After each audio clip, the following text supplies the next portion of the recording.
not a game, it's a rich thing.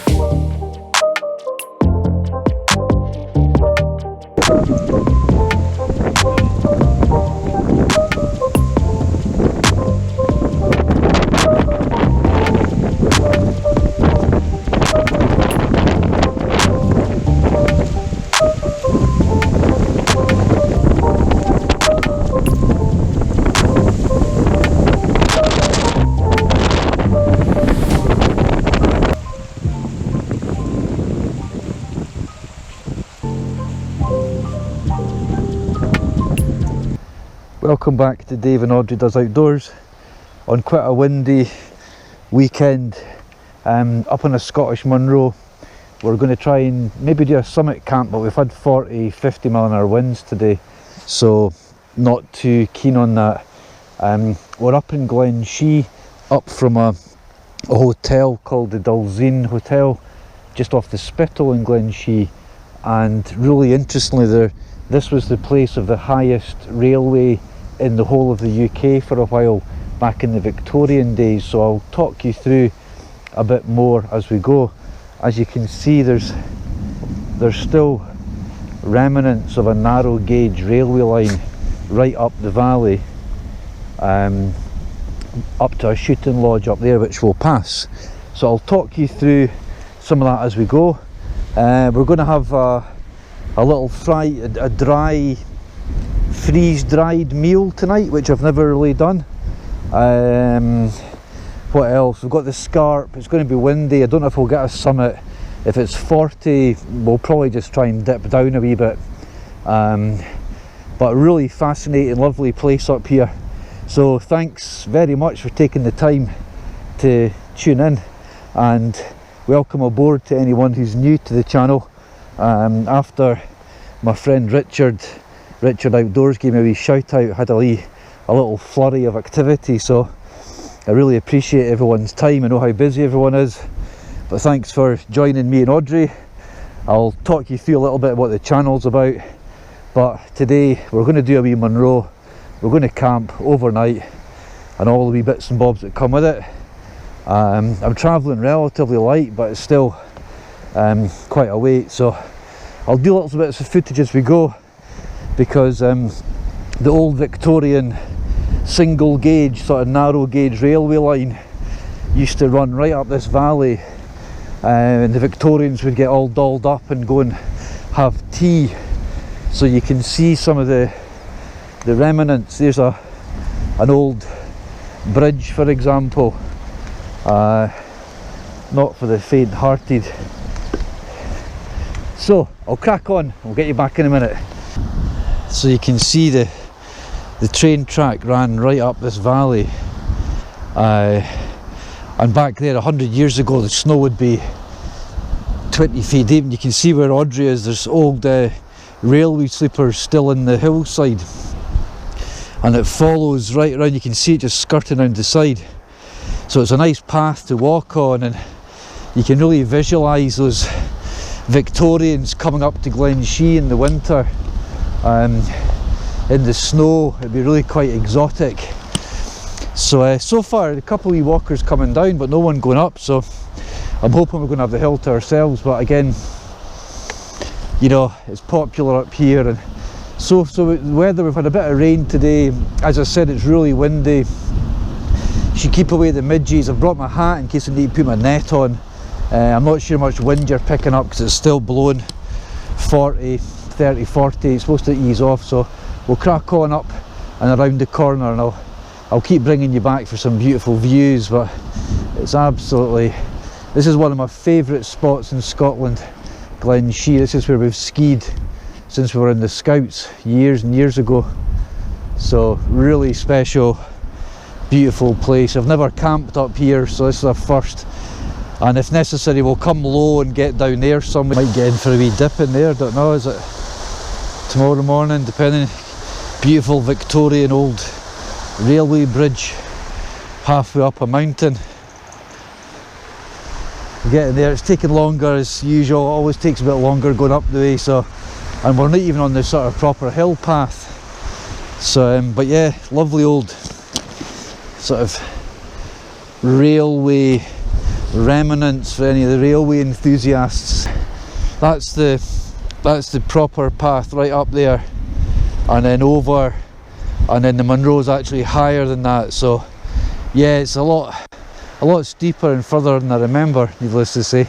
And there's a little hunting lodge ruin just at the bottom of that wiggle path. I'll show you. And I can't remember the name of the Munroe, but I'll dig it out the map. I'm going to check the map up here. I'm going to fill up some water as well, because I've only got 1 litre in here, so I'm going to fill up another one.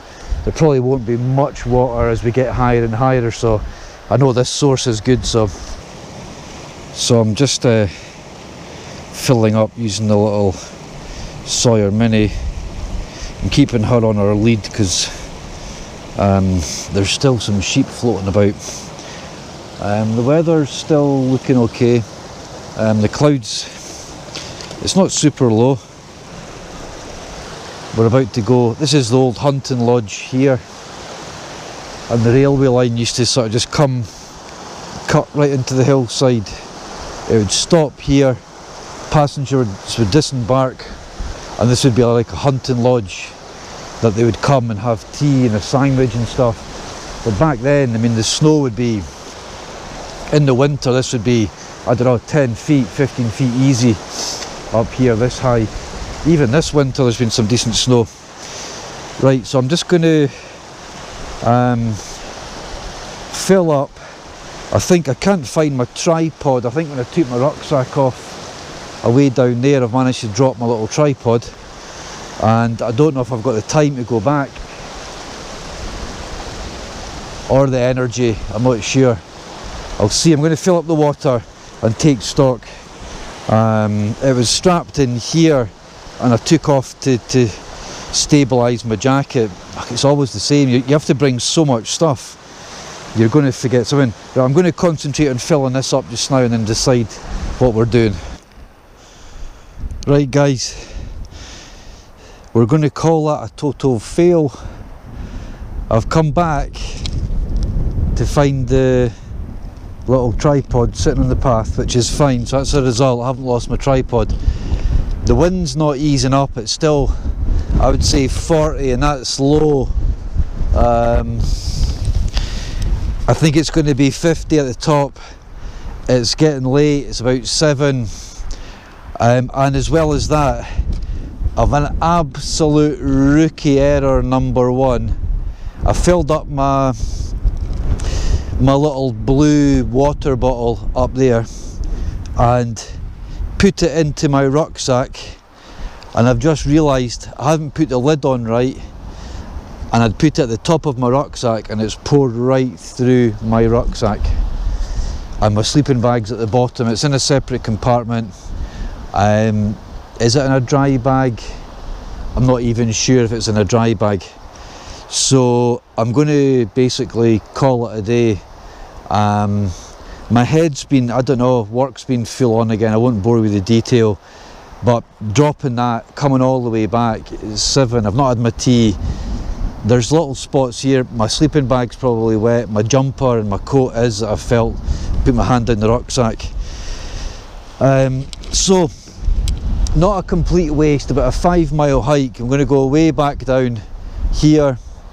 She's enjoyed the stretch of the legs. It's been nice to get up to the old hunting lodge and show you the railway, and we'll get this done. But and I'll just get home. I'll be home. It's about an hour, I don't know, an hour and a bit from here in the car. So I'll get home and I'll just spend some time with April and Mia. And what I'll probably do is I'll just get out for a wee lunch fire stove tomorrow, get the hammock up and chill, which is probably a little bit more. Yeah, rookie error with the water bottle. I'm really pissed off at myself, but you live and learn, and no harm done. And with the wind as well, I don't know, it just doesn't feel right tonight. So I've enjoyed a few hours stretch. First failure on the mountainside, but you need to be big enough to know when you need to turn back, turn down, safety first. And it was snowing, there's still snow at the top, so if I'm a bit damp and wet, it's not happening. So I won't sign out there, I'll sign out near the bottom, but a wee short little failure video. Apologies to anyone who's just joined the channel, but we're all human. We need to learn by our mistakes. Audrey's enjoyed her, Audrey here, she's enjoyed our fresh air, but yeah, nightmare. Nice to be out though. It'll be a windy summit tonight, and I knew that. It was forecast for 40s and 50s. It's too windy, so but anyway, nice to be out. I'm going to sign off there, I think, guys. I've raided my emergency gels that I use for my cycling. I've got one in my first aid kit, so I've just dug that out because you just get this real rush of energy just to kind of boost my mood a little bit after that. And I've had a bit of fruit, so the car's, I don't know, a mile down there, so I'm going to sign off there, I think, put away my camera. There's a wee spit spot of rain coming down as well, so I thought it was a good call. And yeah, I'll get out again this weekend, so this will be a wee short thing if I put it up at all. Yeah, I'm pretty gutted, pretty embarrassed by that, to be honest with you, but I mean, it happens to the best of us, you know what I mean? Human error. My head's a bit minced, I've been dropping things, I've been getting tied up in her lead, and I don't know, so maybe it's trying to tell me something. Come on, Audrey, come here.